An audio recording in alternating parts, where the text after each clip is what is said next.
don't know their names, it's John Moore, Jack Weiberg, and Janice White. And they're going to give us a wonderful talk.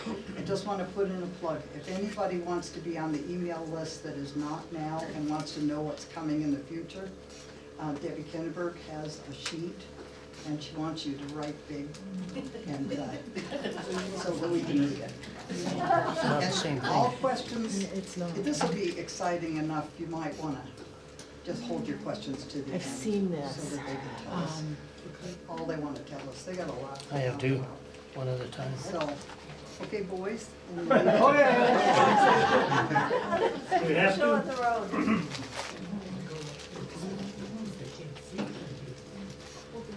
Well, I guess everybody knows who we are. Good morning, and we thought we'd bring down some of the stuff so everybody could see what's out there that you can find if you go looking. You have to do a lot of walking anymore. Used to be, you could find a lot of stuff every time you went out. Today, everything's covering back over.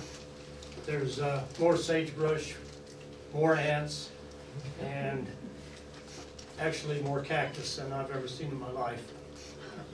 So everything's changing. But years and years ago in the prehistoric times, the Indians, which there were 500 or so tribes of Indians, probably 150 tribes in the US alone. And every tribe has their own clans. So we have relation in different clans around the main tribe. So you can see that since before Christ, we've been shooting arrows and throwing spears and using atlatls and all kinds of tools, which we have quite a few of. And it takes a while to get used to finding out where you can find arrowheads. I mean, they're everywhere, but to go out looking for them, it's taken me a lot of years. I went with my folks when I was 16. Jack started when he was young with his folks. And I think Janice has probably been hunting rocks all her life. She's the geologist of us. Anyway, it's one of those things you have to learn from somebody. I learned from my parents and from Garrett Allen and Bernie and Marie Allen and different rock hounds around from Rollins and Baggs and just Montana, Colorado. And my folks were good friends with two Indian families up in Riverton. So they learned a lot there. Well, we've gone to the desert. We've gone about everywhere there is, Colorado. And the past few years I've been hunting with Jack. I've hunted by myself a lot of years, so has he. And it's nice to get together so you have somebody to keep an eye on your old butt.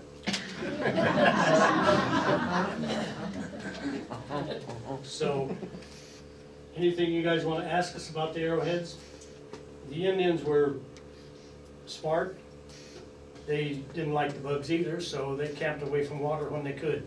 In the wintertime, if you go down here on the river, there are winter camps all up and down this river, around the hot springs, around all the sloughs, any of the dry lake beds. We had water back then. Today, we have less water, and we have, like I say, we have more blowover. You have 6 or 7 inches of dirt from just the past 10 or 20 years over a lot of places. And you can imagine 2 or 3 feet have come in because we didn't have sagebrush in the early prehistory. It was mostly grasslands, bison, and the elk and everything were down in the grasslands. So everything's changed and everything covers up, but it's out there. I mean, there must be, I don't know how many arrowhead collections I've seen, but there must be tens of millions of points out there that haven't been found.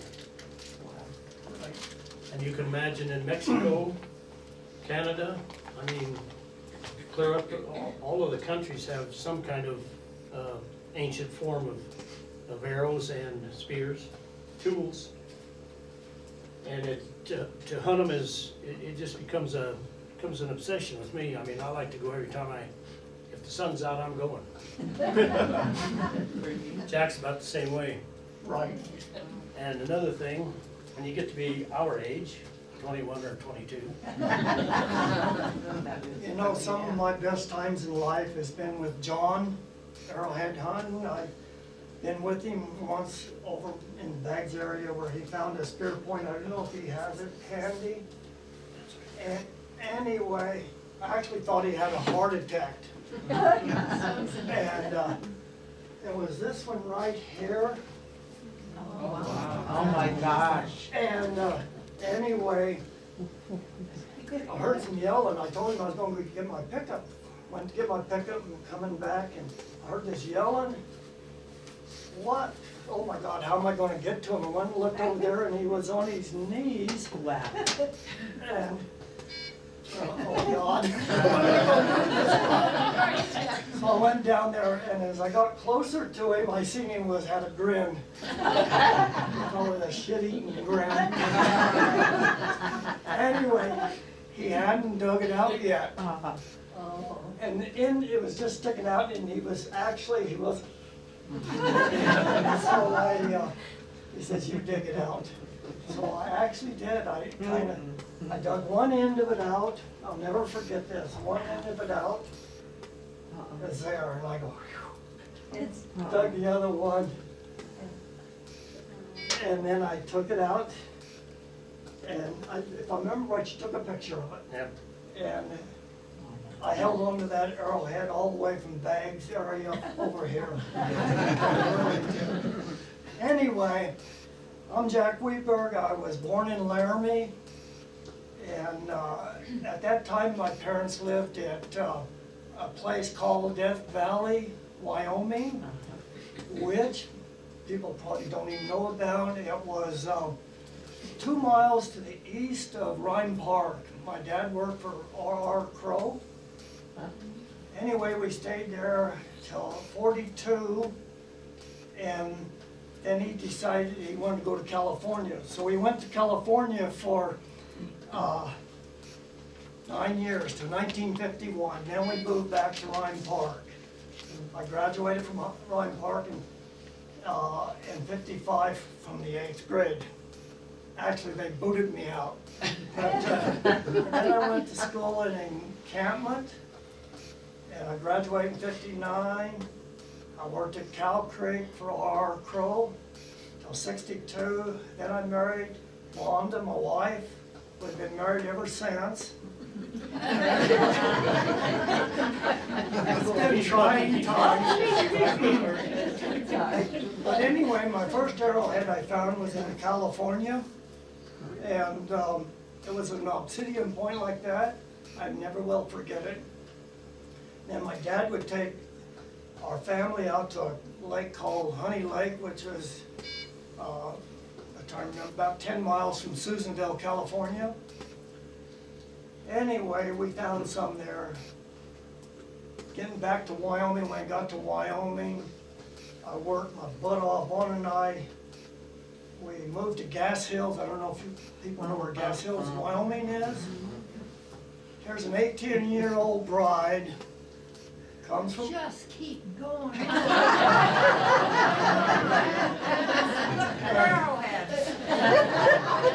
Anyway, we moved from Cameron area to Gas Hills. By the way, if I was going to give the state of Wyoming and Nineveh, that would be where I'd give it. And she's still with you. That's But anyway, she stuck with me, and we were so poor then, and we would go rock hunting, and so we started in then, and we've been collecting pretty much ever since. And John and I, getting back to John, actually John, I wrestled with John, and I'm trying to remember, about 56. He was 100 pounds and I was 100 or less. I think he beat me up, but I'm not sure. Anyway, we've been friends ever since. Wonderful guy. Wonderful person to go with. He is a sport when it comes to getting out in the boondocks. We have jumped rattlesnakes. We've seen elk, mountain sheep, you name it, any kind of birds you can think of. And that's what it's about, actually, is getting out. And I wouldn't trade it for nothing. And, by the way, all these years, I, been looking for a arrowhead. I finally found it last fall. It was last fall. You was there. No, you And it's just found pretty it. close to a couple weeks Saratoga. I ago. won't give you exactly where it is, and it is broken, but this is called a Folsom Point. What? The most valuable arrowhead there is. This dates back 10 to 20,000 years. So that tells you the Indians were here in the Saratoga area. Tell him where you And found it it. just amazes me. How do you tell him where, or can we? He doesn't know. Oh, is that Linda? Not yet. Within walking distance of Saratoga, you found Yes. it. No kidding. But anyway, Yep. Oh, these two guys. got Last high year, horns, like divine actually it right. was December 22.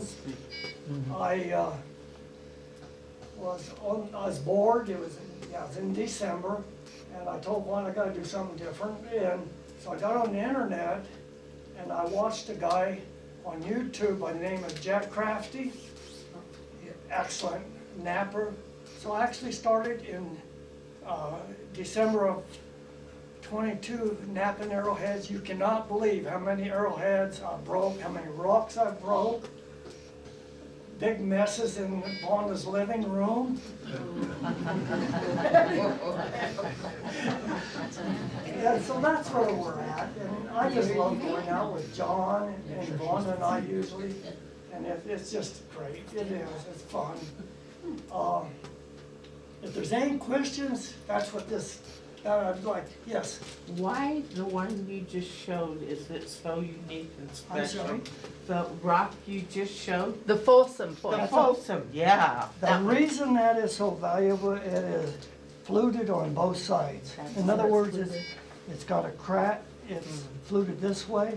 Most generally you flute, to make an arrowhead, you flute into this way.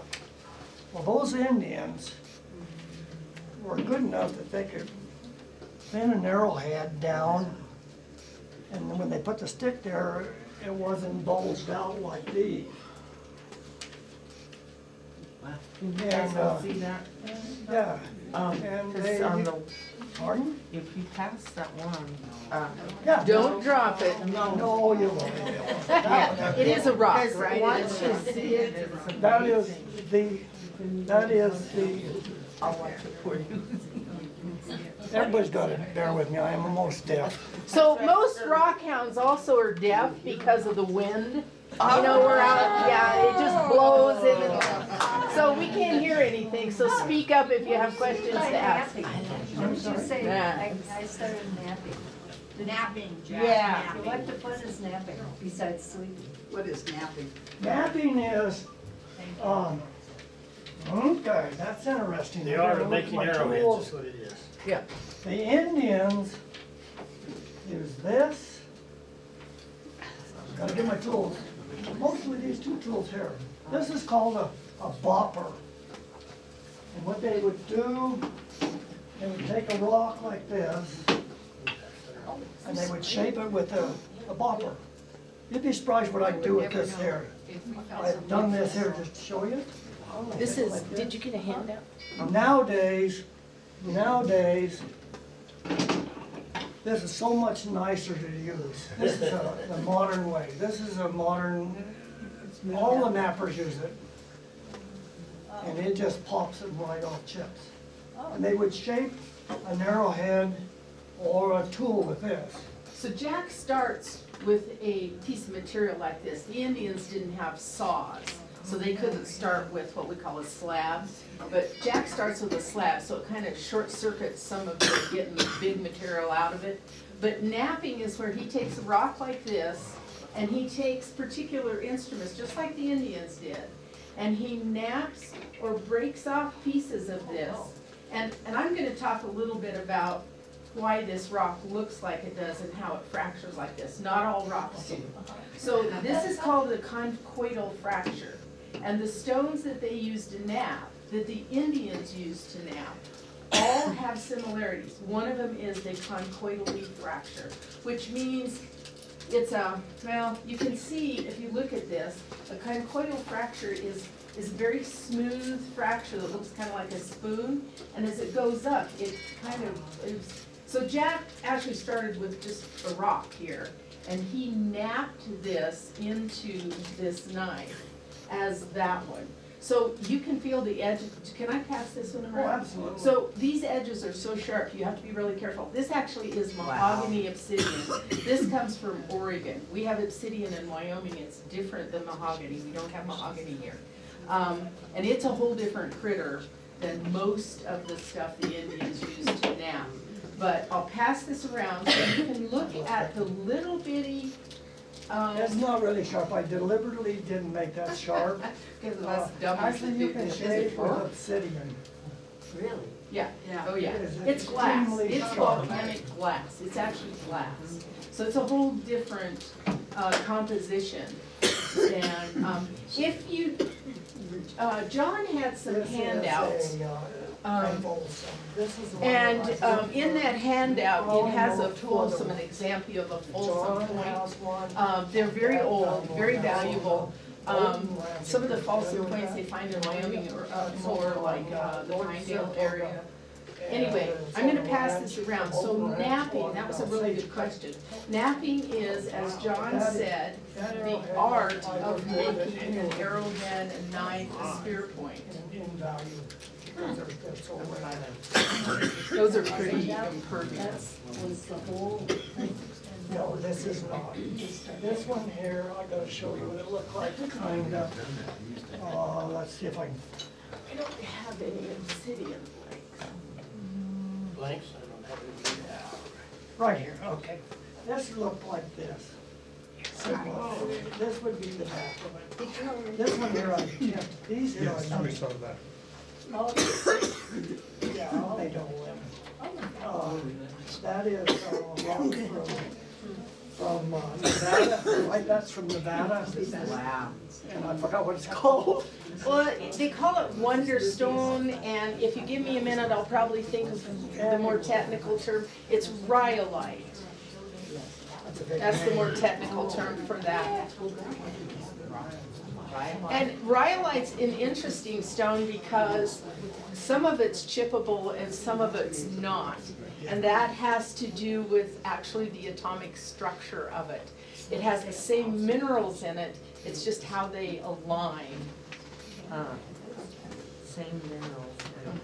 And by the way, you think them Indians weren't tough? This is small.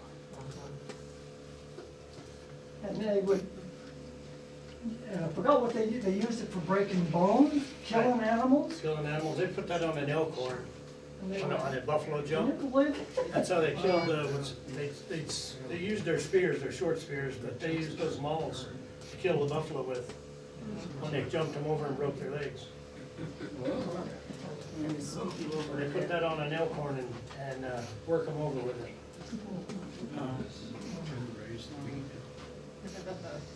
Anyway, and then, John, you're gonna have to enlighten me on this. What was this rock? This is just It's a war club.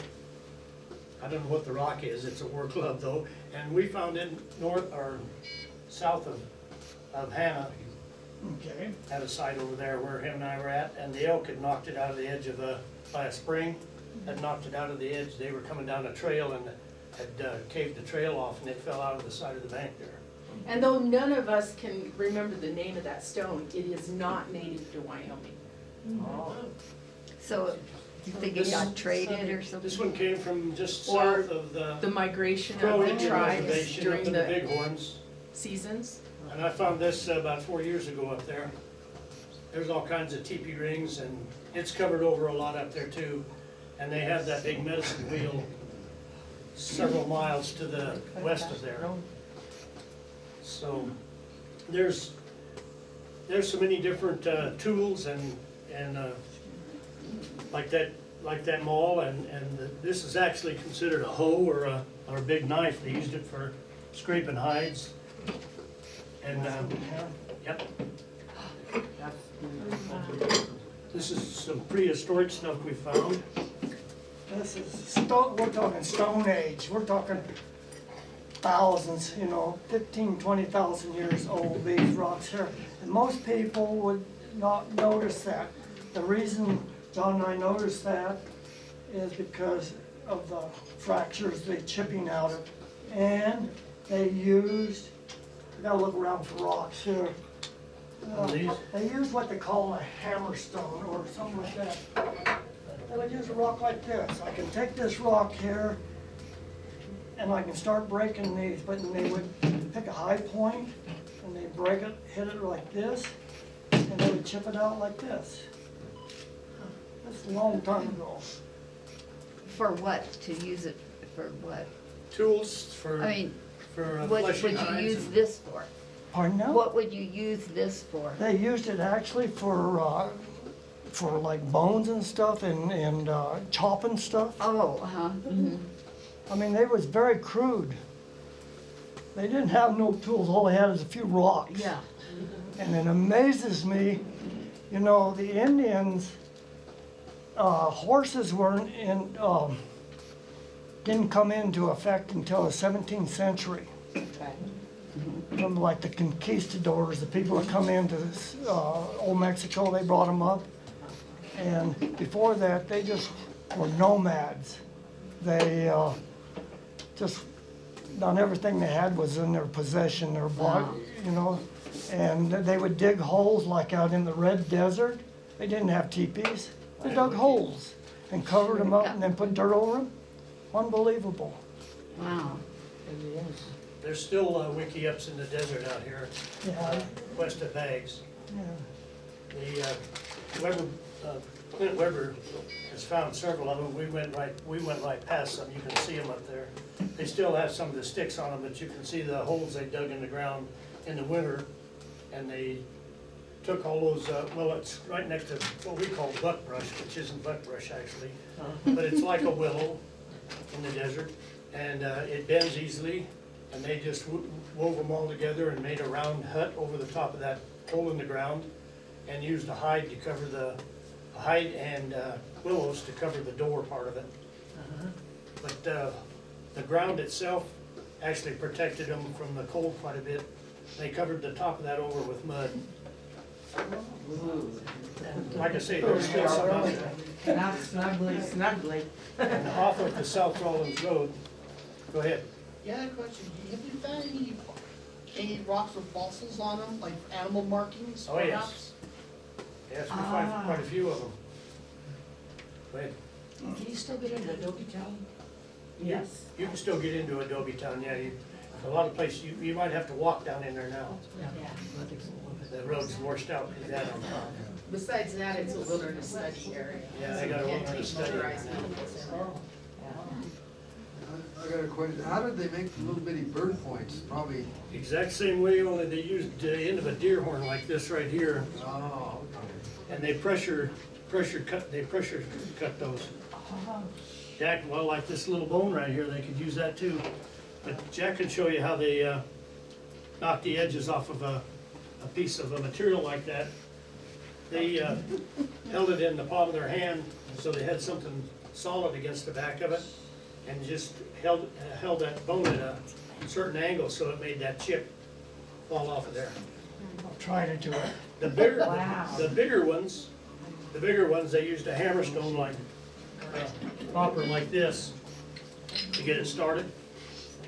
And they'd hold it in their hand like that and knock the same chip out and make a big chip out of it. Once they got it down to where they had to sharpen it, then they used a deer horn. Or wood. They used hardwood too. Did, they say that, what I've read, that the squaws made most of the arrowheads, is that true? They made a lot, Yeah. but everybody knew how to make them, even the kids. Uh, You can just bet on it. Anything I've ever read, everybody learned how to make them.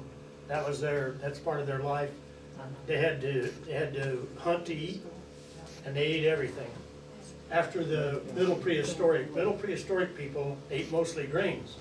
So they were all on foot, so they didn't get out too far. They ate, don't get me wrong, they ate everything they could find, grasshoppers, skunks, rats. I mean, the kids hunted mice and snakes and whatever they could find. So they used every part of everything. It's a fact that they just cooked the whole animal.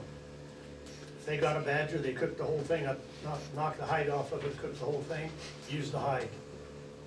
And they used the bones for everything. They used them for decoration, they used them for awls.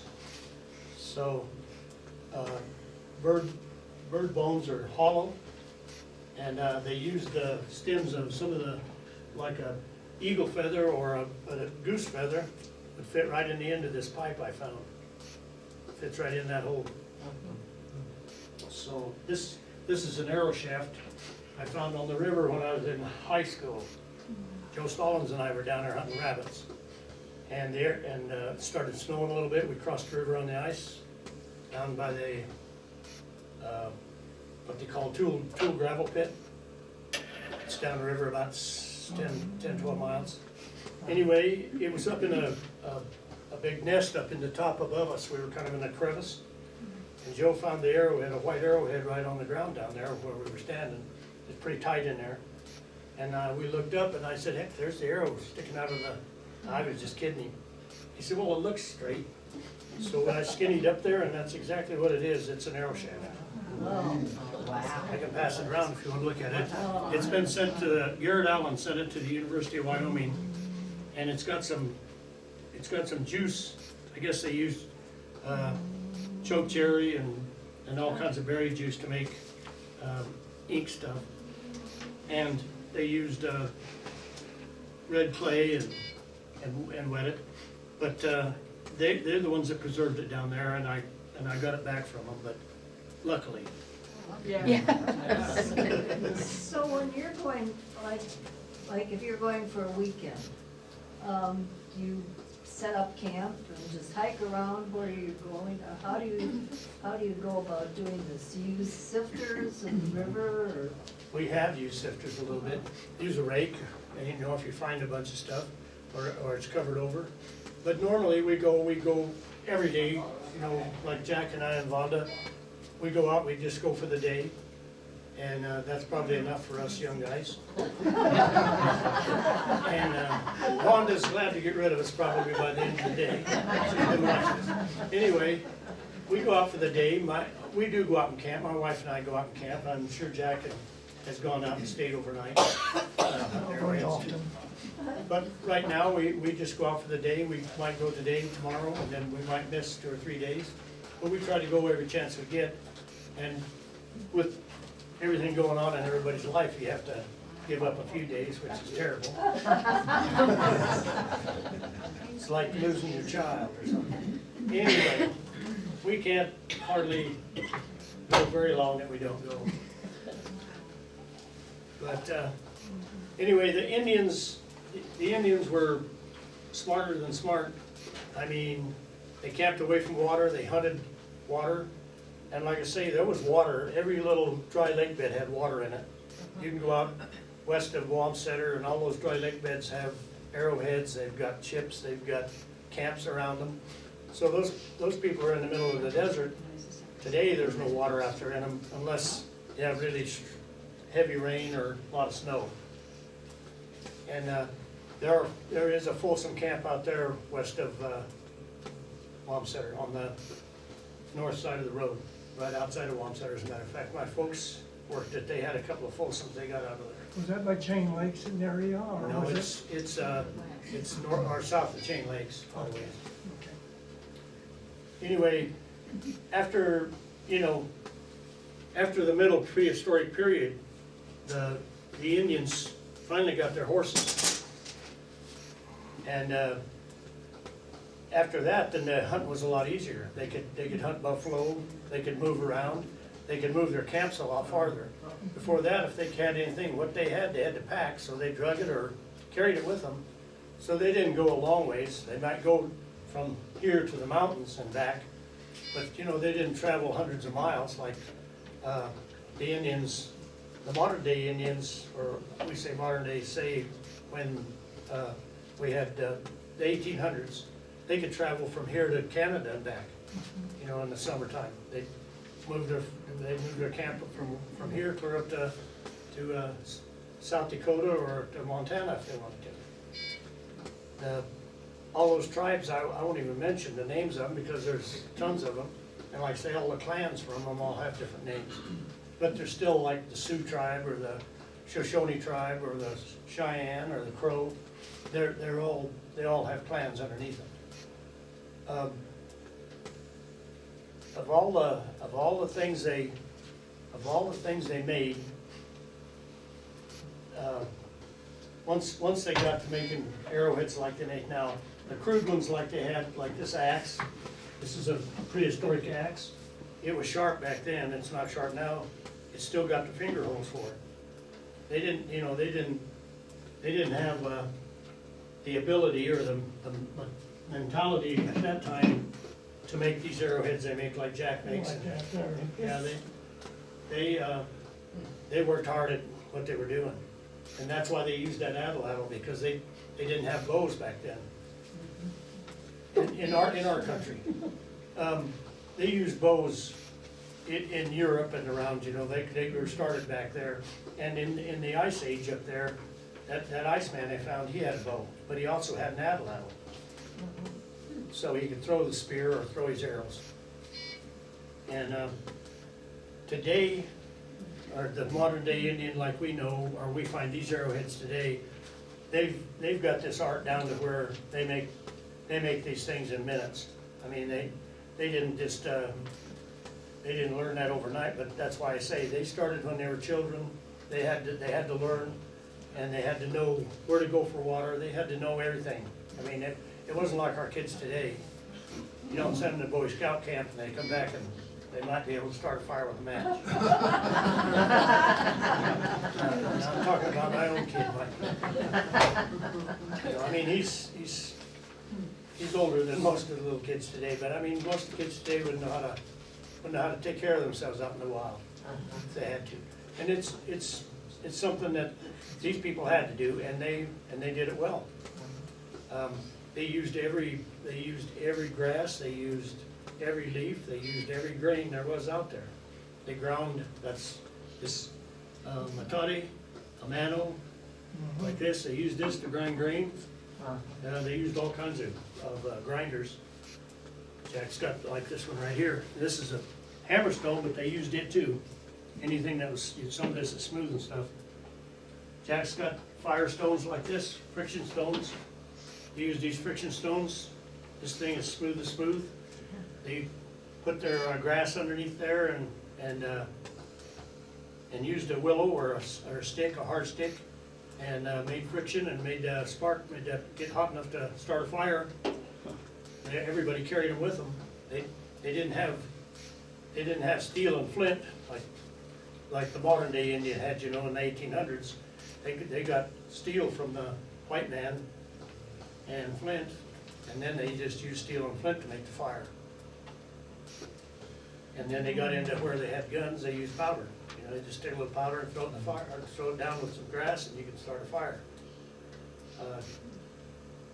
Back then, it was a lot tougher. But we find fire pits all over out there, and all those red rocks that have been burned, they're red like this. They've been burned red like that. That's how you find a camp, is by finding those fire rocks, because it's like at Vitavu up there. There's a ridge up there. The fire pots are a mile long or so, and they're all in a pile of rocks, and that red burned rock is in the middle, but basically they're almost all covered up from the years of silt inhibited around them. My son, he said that's not fire pots, so I dug one of them out on the end, and you look down through there and they're in a line just like that, and then teepee rings around them. But most of it's covered over. The rocks have been moved by people, and it's one of those things. You have to get out there. You have to get way away from the road now. I mean, we found all this stuff. Everybody that hunts finds stuff. So as you take the surface stuff away, there's less places to hunt. We hunt hard. Now we hunt hard. Used to be you find 2 or 3. Now if you find 1, every other time you go out, we feel lucky. We just like to get out and go, just because, hey, if you don't get out and go, you're not gonna go, and you can't find them if you don't get out there and look for them. And everybody can find them. If you looked at that and saw it on the ground, you know, I mean, if you looked at that and, over the years, I can probably look over there and see one of them, but Yeah, he's got. the sun hits them and it looks like water. And you take just a piece of glass or something that's bright, shiny, nice, but if it's worked on, you can see it. It's rippling in the sun. And we use the sun to hunt. You get the sun on this side, walk down this way, and you walk back, you keep the sun where you're looking, so that you can see anything shiny and anything that stands out to your eye. I mean, if that was laying there like that, I'd pick that up and look at it, even if it was upside down, because most of you scrapers and stuff like this is a scraper. When you find them, they're like that. Looks just like a piece of rock. But when you turn it over, it's been worked all the way around the edge. And that's a thumb scraper. They use that for scraping hides and even scraping a bowl out. They used their fingers because they didn't have silverware then. They used their hands. And they used dried meat. I mean, that's how they kept their meat. They dried it or they ate it right away. Yeah. They couldn't keep it, otherwise they smoked it. Fish, that's why they hunted so much. If they killed a deer, it went around the camp. It didn't just go to you, it went around the camp because everybody needed it. And so, Do you need a chair? No, to show I'm just, us? Okay. I learned everything I know from, like, say, people in the area and people out of the area now, but, we've just, got it down to where we know where to go look now, and if somebody wanted to find out where to hunt, why, I wouldn't mind telling them. Because there is places out there that you can go find arrowheads yet, and you can find chips. You just have to be willing to walk. And as you get older, it gets harder to get out and around, I know. Myself, Jack, about a half a day of steady going is about all we can do. Wow. You know, I mean, you gotta walk a mile or two. But in the end, it pays off for us. I mean, if I find anything, if I found that in 2 days, I'd be happy. Happy as a lark. And effigies are out there. I don't know whether you call that an effigy or not. It's got eyes and a beak.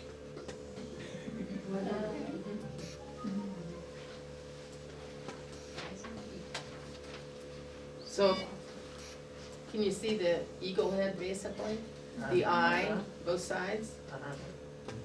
We'll pass that one around. So, he makes it sound easy. I have to tell you, when I go out with him, I hunt for rocks, they hunt for artifacts, because I can't find artifacts. But he has a divining rod. That man, you take him out any place and he's going, arrowhead. And darn if there isn't an arrowhead there. He and Jack are just amazing. I mean, they have got that knack. So it's not really that easy. I wish it were.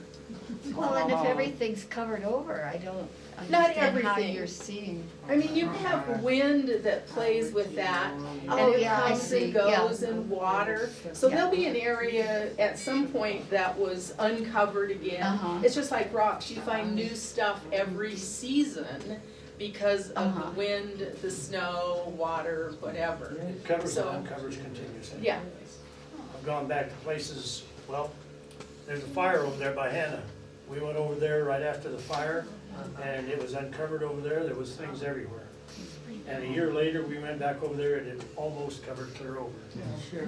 And we were back over there this fall, and it is covered over, and it's already growing grass.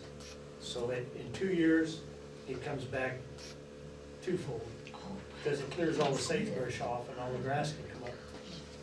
Grass and weeds, of course.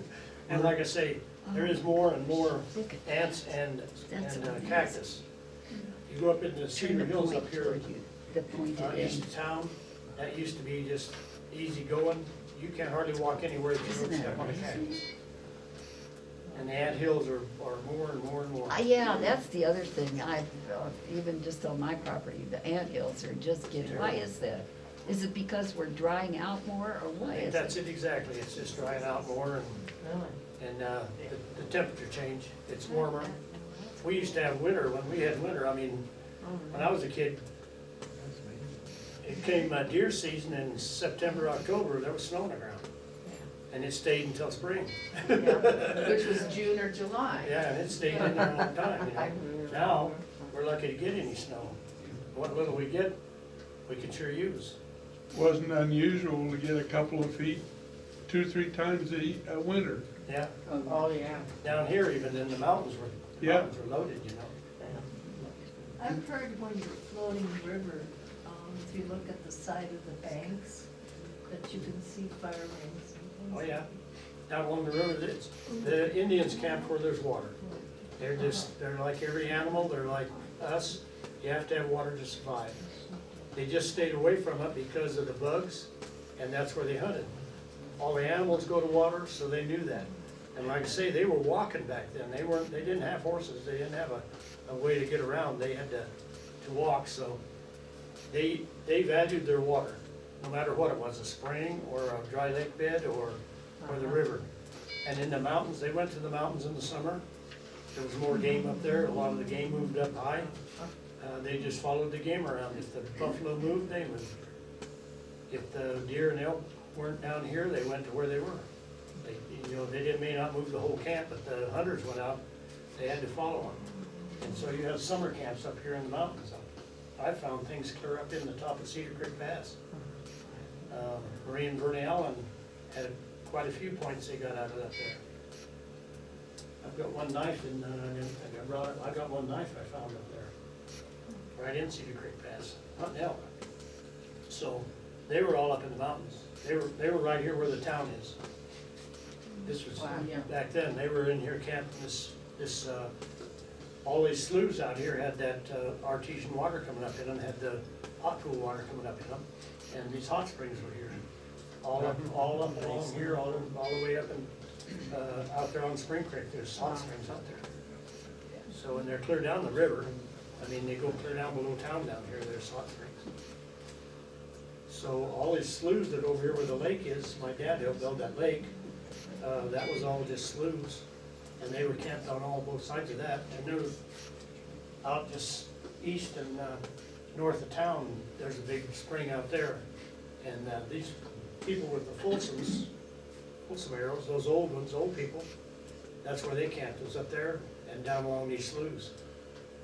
So, like I say, they were everywhere, but they used everything they could. They used the water for everything. And they had to be where they could, if they didn't, if they were hunting and they didn't have wood, they used the buffalo chips to burn for fire. And they were good and dry, and they'd load them up, and when they had a fire going, they'd dry them out so they would burn. And then they used, like I say, they used every part of the animal. They used the intestines for water bags, they used the legs, they used the bones for making rocks, buffalo bones and antlers. They used about everything. There's a good example. That is a, All. what do you call it? It's an awl. It's an awl or And all. Oh, thank you. That comes with age, by the way. All right. Anyway. Well, should we just have a question? Sure. Well, I was gonna say, I've got a trade pipe. Mine is not finished, his is finished. This was found in the sand dunes west of Muddy on Muddy Creek. I found it in the sand dunes over there. It has a piece that goes on the back of it, which was broken, but it's never been smoked. It's been hand drilled out. It isn't drilled out with it was drilled with a willow or with a rock. Now, they used that in trade, right? That was during the 18th or 19th century, or in the 1800s. It come from Minnesota, this rock here, and they would make their pipes out. This is one that come from Medicine Bow. Jim Roberts, he gave it to me before he passed away, and he got from an old guy in Medicine Bow. And Gary Allen, he made this for me, just to decorate it. So the Indians did a lot of trading. Absolutely. We find obsidian from Wyoming clear down in South America, which is kind of interesting. And they can tell it's from Wyoming because of the chemical makeup of it. You need electron microscopes and all sorts of fancy stuff to determine that, but they can determine that. It's really interesting. Jack, were you gonna demonstrate how you flake off one of those? Okay, I'll try. This is Anyway, prehistoric era. Oh, yeah. when you're chipping, give us the Indians did what they called direct pressure.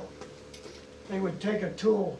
I'm not very good with Pipe I found on the the river. way the Indians did. They used the This is horn. prehistoric arrowhead, that's what They would usually get a rock or something, put a piece of leather on it, and they would hold it like It's got so. a deer on it and everything else.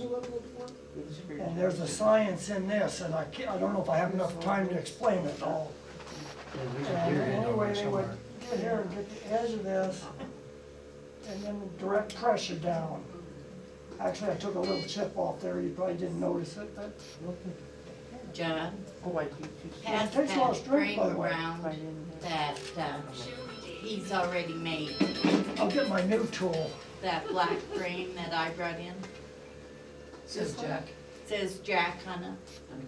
So that one I took with the glass, I think. There, anyway, you make a little chip, and you make a little chips like this. That's how they, and that is called direct hand. Napping. This tool here would be indirect, and almost all of the new nappers, they use a tool similar to that. Instead of doing it this way, we'll take this tool, and they use different material, and anyway, they will. These are some points that Jack's actually made, so we're gonna pass that. This is called a Riker frame, by the way. They're made for, You just start knocking it out. And that's how they do it. he's amazing. And grindstone, they called it an abrader. They used to rock, you always gotta do this so that this grips. And anyway, and it's kinda hard doing this standing up, by the way. He's got it down. He can make it. Anyway, you start, and by the way, the angle that you hit it changes things. It's an art, and it takes a long time to learn to do it, believe me. Like I said, just recently I broke 3 arrowheads in one morning. Lana can attest to that because I said a nasty word like I bet you did. I think they smell. I mean, what were they? Here, tobacco. do it here because chips fly. That'd be a good question. Verbs. Here, sitting around. What is it? K-N-A. I guess that's something to smell. What's the time frame that we I can have? take my glasses here. Can I have my cheaters? We can go over. Okay, Everybody can choose if they. We'll make it do. Anyway, so I'm gonna pass one of these around. This was kind of these are some that Jack made and I actually stole from him to make frames for his kids, for Christmas. But I'm gonna pass those around. He does amazing work. Excuse me. oh, yeah. Who does the background? This is indirect napping here. He made these. And there's a lot in reading the rock. That took me forever. So Jack, interestingly enough, just used the term reading a rock. So while he pounds away here, and he's taken basically just a raw piece of stone, And it has to be, what do I wanna say, Jack? It has to be a certain hardness so it'll conchoidally fracture. So what he's doing with this little tool he has here is he's making small conchoidal fractures or chips inside or on the side of that stone that he has there. So when he talks about reading a rock, this is kind of where I come in. Go ahead, I can talk and you can abrade. Abrading is, you can't do too much of it. Okay, so abrading, what happens when he hits that and it conchoidally fractures, it makes a really, really smooth, kind of spoon-shaped fracture. Well, that really smooth stuff won't adhere to that piece of metal, it'll just slide off. So when he abrades it, he roughs that up so that his tool will stick on that so that he can get another flake out. So reading a rock is all about, believe it or not, Jack and I go through this all the time. It's all about figuring out intellectually what the atomic bond of the molecules are without having electron microscopes down.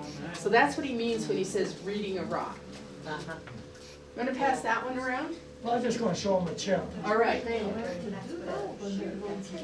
Oh, yeah, yeah. But they didn't have iPads. They didn't have, yeah. They didn't go to school. This was their schooling. Survival was their schooling. Here, pass this around. Here's an arrowhead. So, there were so many tribes that used this area for hunting because of geography and water and everything. I was told that they were pretty peaceful when they were here together. Is that true?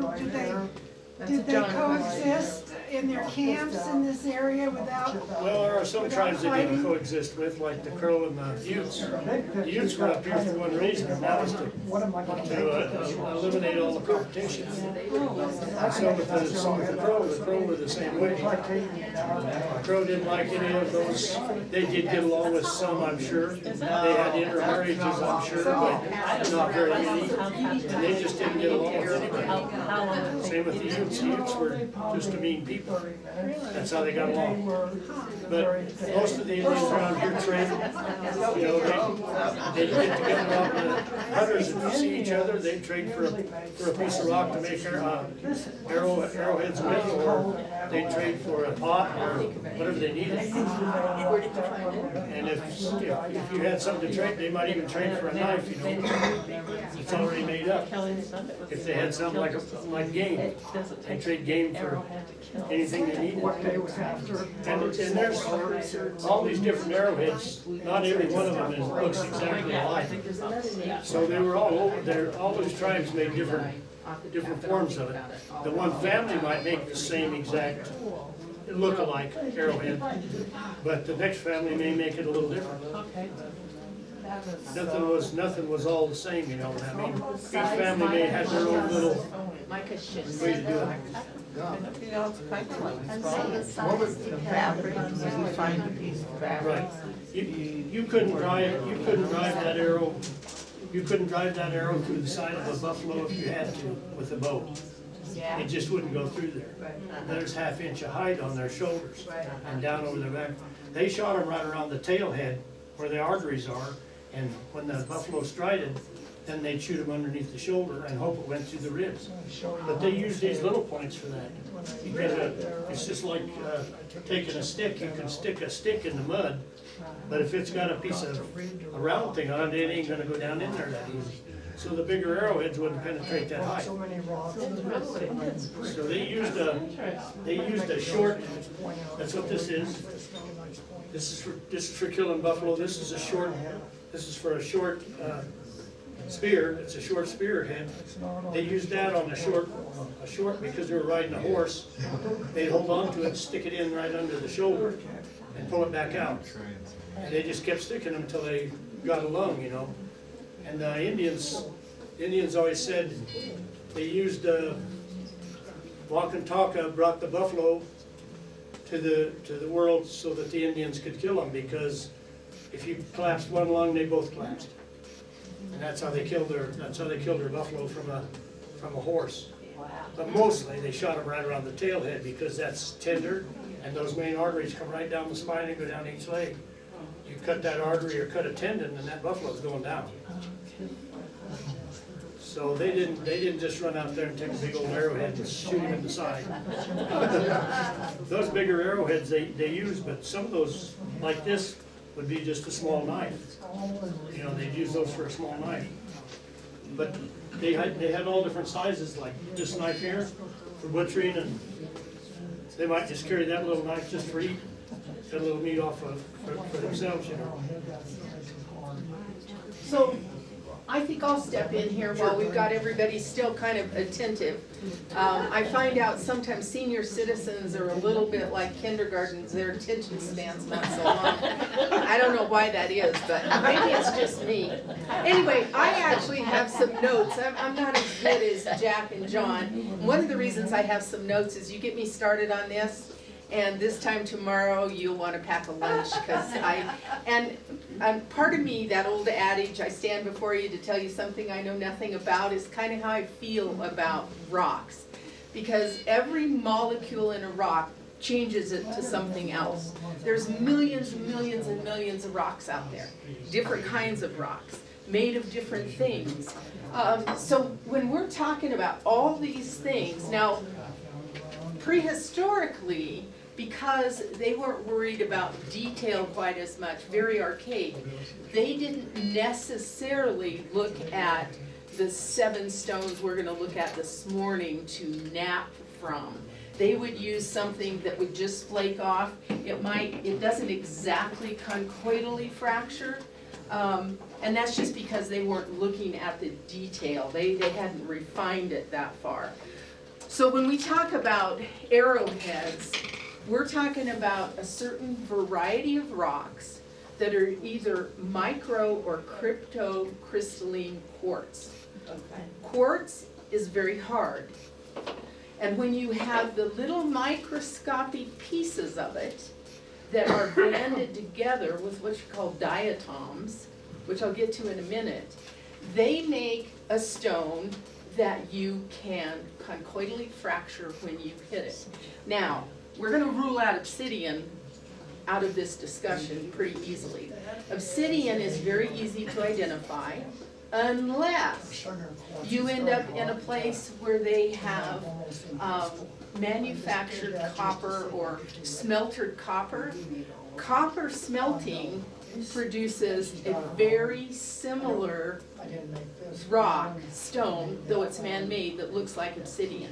So if you know you're in an area like encampment where they've smeltered stones and you find obsidian and you go, oh, it's obsidian. Well, it's man-made obsidian. It's actually glass. This is actually glass. This is a volcanic stone. The stones we're going to talk about today that John and Jack used to nap, and my impatient husband is trying to learn to nap, are all microcrystalline or cryptocrystalline quartz.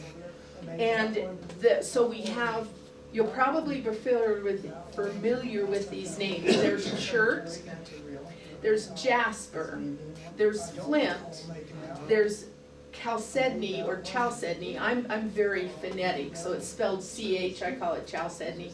And for different people that you run into, they're going to pronounce these different. Even agate sometimes is projected. I've heard people say agate, which doesn't make sense to me. But, so we have different pronunciation, but we're talking about the same thing. And then there's obsidian, which we've kind of already gotten rid of. So we are left with 5 stones. And the similarities in these stones are they all have the same hardness. Now hardness is an interesting thing because the Indians obviously didn't have a hardness kit. This is what they call a Mohs hardness kit. It's a testing kit. And what these are is this is a piece of plastic, sharpened piece of copper, so you could use a penny if you wanted to, fingernail. And if you try to scratch a rock with this, if you can actually make an indentation in that rock You try the one number above and the number below, and you can determine the hardness of that rock. The rocks we're gonna talk about today, and when it goes from 1 to 10, diamonds are a 10. All quartzites are around a 7, 6.5 to 7, and you can get them right at that 7. They can, like flint feels a little harder, and it's because of the compaction of those microcrystalline quartz. Cryptocrystalline would be more of a flint, but they're all the same. They're a hardness of 7. So if I take my little tool here that says 7, and I try to scratch one of these stones, I should be able to just make an indentation in that. I have a softer stone here. This is gonna scratch very easily. So this isn't a 7. I'll tell you what this is in a minute. Anyway, so we've got the hardness of 7s. All of these stones began formation about 145 million years ago during the Cretaceous period. And that's very important to know because the material this is made of is a siliceous ooze that came out of the deep oceans. It's biolytic composition, which means it was a biological form. It was alive at one time. It wasn't a volcanic stone. And all stones, except for pretty much obsidian, go through all 3 phases of being igneous, metamorphic, or sedimentary. All of the stones we're going to talk about today are sedimentary, which is really interesting. Think about, granite's actually volcanic, but think about some of the stones that you see, sandstone that's layered and layered and layered, and it's pretty soft stuff. Well, these are sedimentary rocks that have gone through heat and pressure, and because of that siliceous ooze, which is silicon dioxide, they harden into what we call chert, flint, jasper, chalcedony, agate. They harden into those things. So we're going to try to differentiate those a little bit. So it's an ooze caused by diatoms, and the diatoms were just little itty bitty seashells, basically, that covered in the deep oceans, deep seas. They just covered everything. And with the right conditions, these are turned into our cherts, flints, jaspers, okay? So you have to be careful when you're talking to people about these because it depends on who you talk to. Jack and I have this discussion occasionally. And he'll say it's this, and I'll say, well, I think it's that. And if you have a discussion with a geologist, he'll go, oh, no, that's not what it, that's an andesite. And you go, well, explain that one to me, and they'll try to, and I'm going, no, it's still what I think it is. So everything out there depends on who you talk to. Lapidarists talk about rocks different than geologists talk about rocks. We name rocks differently. We have some real interesting naming of rocks that I'll go into a little bit later. They all conchoidally fracture. Every one of these stones I'm going to tell you about conchoidally fractures. That's the key to making an arrowhead. Now, they all have a smooth surface on a fresh face. And when I say a fresh face, for example, this, I could cut this open. I could go, oh, if I didn't know this was a mall, I could cut this open. There'd be agate in here. That's the fresh face I'm talking about when you cut the crust off. Because the crust of this has been weathered, water, wind, everything you can imagine. So the crusts are way different. Like jade definitely has a rind to it. If you go out and look for jade and you find a piece of stone, well, in fact, I have a piece of jade here. And you can see, this is a real thin rind on this, but you can see the outside of it. It kind of resembles that. Unless you know where you're looking, what you're looking for, they can be really mistaken. This is a piece of probably Edwards black jade John just gave me. So a lot at Wyoming's known as the jade capital, kind of. There aren't many places there's jade. It has to do with, of course, the minerals that are involved, the heat, the pressure, all of those things determine that. Jade does not conchoidally fracture. Jade is built in sheets or layers, so it just fractures off in chunks. You can't make arrowheads out of it. So all chert jasper, chalcedony, and agate are formed in voids. And they're formed in voids of harder stones, which would be metamorphic or igneous. And fortunately, I have I'm just a really good example kind of person. So when we talk about agates, this is an agate, okay? This isn't a true agate, but they call it an agate. Agates, and I've got a piece of chalcedony here. So agates and chalcedony are almost identical. These are both chalcedonies or chalcedonies. I'll pass these around. This is a chalcedony. Remember, hardness of 7. It's made of a siliceous diatom material. It obviously was in a void. So this was in a void. If you see sandstone cliffs, you'll often see little holes in them where they've weathered the softer stuff. Well, this is where this stuff forms, is in there. It gets filled with this stuff. These came from approximately the same area up by Jeffrey City. So this is what we call chalcedony. Now, you'll pick that up and you'll go to somebody and they'll go, oh, that's a really nice agate. Agate and chalcedonies are almost exactly the same thing in chemical makeup, except agates have to have some form of lines in them, some linear pattern. Now I can tell you exactly how this agate formed, which is really interesting to me. So there is a void, similar to the void in this stone. And you can see, so this is a metamorphic rock. This is the void in that stone. And this is the siliceous ooze that moves in and out of that. And in the siliceous ooze, there's different minerals that change the color of it. This probably had more, I'll think of it in a minute, I really will. I'll think of it. Okay. So, I have this problem. I fell out of the attic of the garage and broke my neck 18 feet and addled my brain. So I have a few problems with remembering things, so sometimes it'll come to me, sometimes it won't. But anyway, so I can tell you exactly how this agate formed. I don't know how many of you can see, there's a little line here. Okay, so this was a void, and the first bit of siliceous water came in a hole over here, and it started to line the outside edge of this. And over millions of years, this formed, laid in layers, and you can tell that sometimes it brought in different minerals. That may be because the water level was higher and it brought in new minerals. And then this void, or this crack right here where all this came in, closed in. For some reason it closed in. It collapsed on itself basically. So it closed itself. So this is the last group of water that was allowed in there, that center. And if you have the right siliceous material and it's airtight, it forms crystals. That's how geodes are formed. So that is a true agate.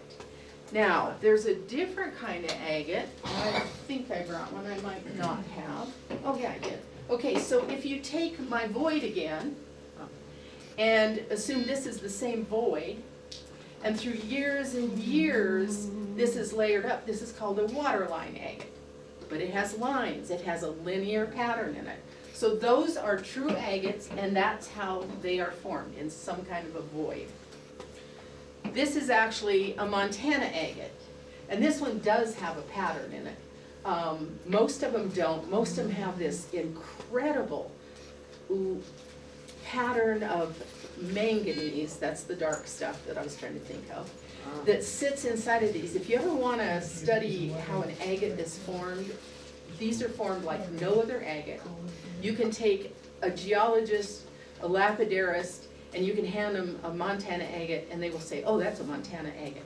You just know what it is. It's like John and Jack. They look in a pile of sand and they go, oh, there's a spear point. And I'm going, oh, okay. I can tell you it's a Montana agate. But I want you to take a look at this, like right down here. Look through this and you can see this pattern goes all the way through them. They're just fascinating agates. And they are found up near the Yellowstone area, Montana, Wyoming. They're fairly abundant. Wow. So there we have an agate. We have a chalcedony. The difference in lines, no lines. So we have the exception to the rule. We have sweetwater agates. I don't know how many of you know about sweetwater agates. Silius ooze, these are found up near Jeffrey City. They're very impressive little agates. They're not agates, they're chalcedony. They have manganese crystals in them. And I'm gonna pass these around because you can see a fern-like pattern in these. This is a particularly good one. That was formed by the manganese that was in the silius ooze that started to dissolve. If it dissolved quick enough, you get just little spots like this one. If it dissolved a little bit slower, you get these wonderful little ferns. And they did at first think these were ferns, and then of course the geologist said, no, that's manganese that's dissolved.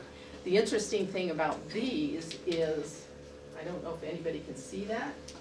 When I put a black light on them, they're bright green. That's because they're radioactive. Just a little bit. Yeah, not to worry, I have jars of them and I haven't started glowing in the dark yet. But those are sweetwater agates. They're not agates, they're chalcedony, so it's a misnomer. So we end up with all these misnomers to add to our confusions. I'm gonna pass those sweetwater agates around. They're really fun little dudes. And so, Do you yes. Tumble them? tumble them? I do. Now, sweetwater agates, a lot of them are surface fine. Well, they are all surface fine unless you want to dig for them. But a lot of them are sand or wind polished already, at least semi. So when I polish a raw stone, it takes like 7 weeks to polish a stone. Those I can kind of start halfway through because they're already partially sand polished. Wow. So you can see the difference between agate, chalcedony, and then you have the misnomers. You have the ones that don't fit either one. We have another one that doesn't fit either one, and I didn't find a big rock of this, but this is called Turritella agate. It's not an agate, it's chalcedony, and it's not a turritella shell. The guy that found these went, oh, look at the turritella. Turritella is a saltwater shell. These are alumina shells because they're freshwater. So not an agate, not a turritella, but we call them turritella agates. Are we confused yet? Yeah, that's the problem with this, okay? And also, agates oftentimes will form in what they call a botryoidal agate. So what happened with this one, this is an interesting one. This is actually, we're gonna use the term jasper. This is youngite, by the way. This stuff doesn't exist anymore. It's been mined out or covered with a dam pretty much. But this stuff, that silius ooze we talked about, rolled over everything on the bottom of that deep sea, and because it had small, even microscopic pieces of something else, of a base rock, which this one right here is more of a metamorphic rock than sedimentary. So this, you can see why this is sedimentary. So those are called botryoidals. Agates oftentimes are botryoidal. So if I cut this, each one of these little things is gonna have rings of agate in it. It's how it washes in, washes out, washes in, washes out, and covers it up. Pass that one around. Thank you. I'm afraid we maybe have to. Okay, I'm gonna go quick. I'm gonna give you one little thing. Jack talked about, this is a, what'd you call this? Rock. No, I call it a blank. So this is actually a piece of chert that the Indians used to make the blanks that Jack, so this is called, chert. This was a piece of chert. Now we'll argue about that. It has lines, it's microcrystalline quartz, it could be agate, except it's not transparent. Agate is always transparent. Okay, we're gonna get through this really quick. So chert, jasper, and flint are all the same thing. Okay. To me, flint has a little bit tighter molecular structure than chert and jasper. Jasper is more of a word that your gemologists will use because they make jewelry out of it. You'll never see jewelry made out of chert because it's boring, it's gray, it's light brown, unless of course you come up with tiger chert, which is a beautiful stone.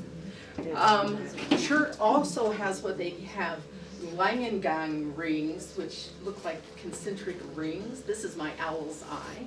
This is chert. You could argue it's jasper because of the color. Jasper's jasper generally because of the color.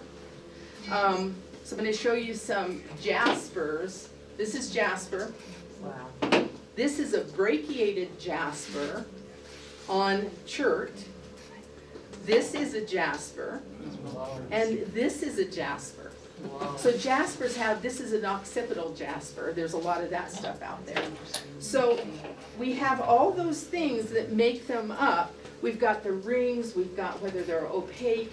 Chert, jasper, and flint are all opaque. You can't see through them because of the minerals in them, basically, but they're all silicon dioxide minerals. This is a rock Jack and I have discussed. Jasper. I don't know. Chert. Maybe. This is actually flint. And the only reason I know this is flint because it came out of the Alabates flint quarries in Texas. So the flint there is named by historians. Historians look at rocks and say, oh, they made weapons out of that that lasted forever. We're going to call it flint. So that's one of those weird things. This is actually a piece of knife river flint from North Dakota. And it will conchoidally fracture. And see, this is how they get those arrowhead starts. They hit it, it fractures, and then Jack can work on this as a platform. He has to have a platform to work on. That's amazing. Okay. Banded chert could be jasper because of the color. Same microcrystalline diatom structure of these. So it depends on who you talk to, what their intent is, what a rock might be called. Just like I said, sweetwater agates aren't agates. Turritella isn't a turritella, it isn't an agate. So it gets very confusing after a while. One of my favorite stones, and this shows your diatoms in this one. This is a piece of blue forest petrified wood, which is found nowhere else in the entire world except a little place over by Fontenelle Reservoir. It is volcanic in nature because when the volcano started erupting around the Yellowstone area, there was this grove of monkey wood that got covered by ash. And it was so airtight that it allowed these to be replaced. This is your, instead of the diatoms that actually genetically change, this is a stone that is replacement. So this is replaced by those diatoms. So I don't know if you can see this or not. Can you see through that? Yeah. Okay, so there's a place right next to where the wood was that's very clear. That's at Chalcedony. Now, interestingly enough, this next layer, which is very common in Wyoming, is opal. And if I shine my black light on it, that opal iridesces. If I just use a plain flashlight, we can see through it. But this stuff this would sell for $85 on the open market. This stuff's been pretty well hunted out or covered up, like John said. So we've got the jaspers, the cherts, the chalcedonies. They're all that microcrystalline quartz from those cilia shells that basically dissolve and ooze everywhere, but they try to find some place to compress in a hole somewhere. So that's kind of the ins and outs of chalcedony. I think flint, like this flint, if you'll check this flint out, it's a tighter, like a tighter knit, like fabric. You can count the number of threads in fabric. The weave, this is a tighter than it, but it's still a hardness of tin. So I guess what you have to keep in mind, and I don't mean to confuse anybody, it's just that the variations in these stones happen everywhere. There's a particular stone in Arkansas that is not really an agate, and they've given it this big fancy name, and if I could find it in my notes, I'd tell you what it was. Noviculite is what they call it, and it's an agate. No, it's not really an agate, it's a chalcedony. Mookite jasper has the same colors as this pretty much. But it's found in Australia only, and it's not really a jasper, it's too soft. But they called it mookite jasper, and the name stuck. So to make it short, keep in mind, there isn't always a clear differentiation between these rocks. And if you see, if any of you follow any of the rock hound websites or anything, somebody will send a picture in and tell me what kind of rock I've got. Thanks. I don't know, where'd you find it? Location is very important because of volcanic activity, because of water activity, all of that. And you can go to the USGS sites on any state, and they will give you locations of certain minerals, stones, that kind of thing. So a lot of specimens have the same characteristics as you've seen, maybe misnamed. And then we get into the marketing ploy. So blue forest petrified wood is a marketing ploy that people have. So I gotta, see, I told you when you get me talking about rocks, I just can't shut up. So if you wanna know more about rocks, I have a lapidary shop at my house. I've got saws and tumblers and everything. Give me a call, we'll look at rocks. I have rocks for days. Anyway, so yeah, I find it very grounding. I love stones, I love what they do to my soul. I started this out way young. My dad died when I was young, and I got thrown in the truck with my grandfather, who used to service wells on the Red Desert. My brother did the electrical stuff, I did the rock and bone stuff. They always got washed. My family actually came to Wyoming in 1865, so I'm a long timer here. Anyway, so thank you. I hope I didn't confuse you, and if I did, call me, we'll confuse you some more. These guys are amazing. Like I said, divining rods for arrowheads. They're incredible. Wow. Do you find any turquoise in Wyoming? We don't really find turquoise, but we find the precursor to turquoise, which is chrysoprase, which is a derivative out of copper mining. Oh. So you can see that Yeah. this book is full of arrowheads. Oh So my. Oh my these God. are from all over the United States, Alaska, Canada, but it's an Overstreet book, you can buy them. It's got all the arrowheads in them. And there's collections in here, but if you need to find out what one is, you can pretty well go through here and find it. Wow. So Jack's got one of these, I keep one of them, mine's an older one, I think his is older than mine. But anyway, if you wanna know anything about them, or if you wanna see them, you can call me, and everybody knows who I am around here anyway. And so the mystery stone is copperlite. This is dinosaur poop. Just thought I'd throw that in. And we know this dinosaur ate meat because of the visceral red that's in his poop. Just throw that in. I love it.